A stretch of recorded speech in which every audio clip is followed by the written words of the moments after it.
Aku masih ingat hari ketika aku memutuskan keluar dari pekerjaan. Usiaku saat itu 27 tahun.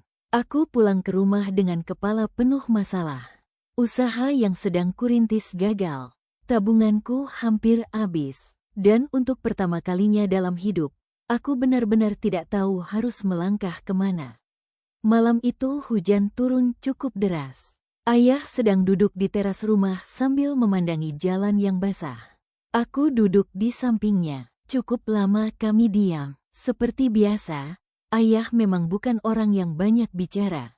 Aku akhirnya berkata pelan, "Ayah, aku gagal." Beliau tidak langsung menjawab. Beliau hanya menyeruput kopinya, lalu bertanya, "Besok mau apa?" Aku menggeleng. "Aku nggak tahu." Ayah menatap jalan di depan rumah.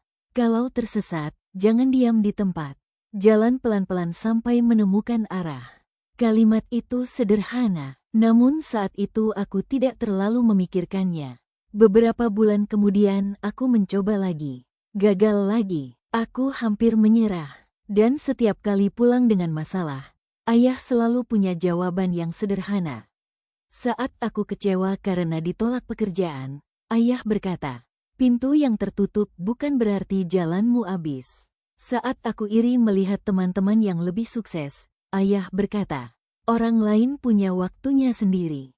Kamu punya waktumu." Saat aku kehilangan kepercayaan diri, ayah hanya berkata, "Jangan ukur dirimu dari penilaian orang." Semakin dewasa, aku mulai menyadari sesuatu. Ayah tidak pernah memaksaku menjadi apapun.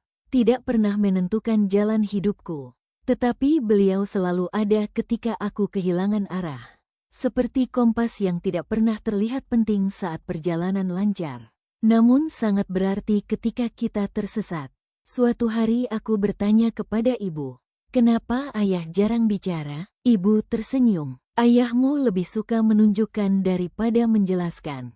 Dan memang benar, ayah mengajarkanku kerja keras tanpa banyak ceramah. Mengajarkanku tanggung jawab tanpa banyak nasihat. Mengajarkanku kesabaran melalui hidup yang beliau jalani.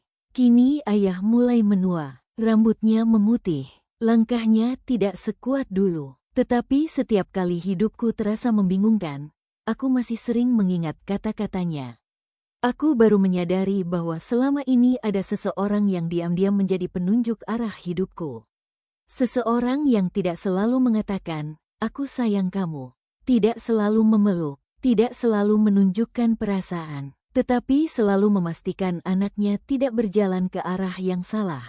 Mungkin ayah memang tidak sempurna.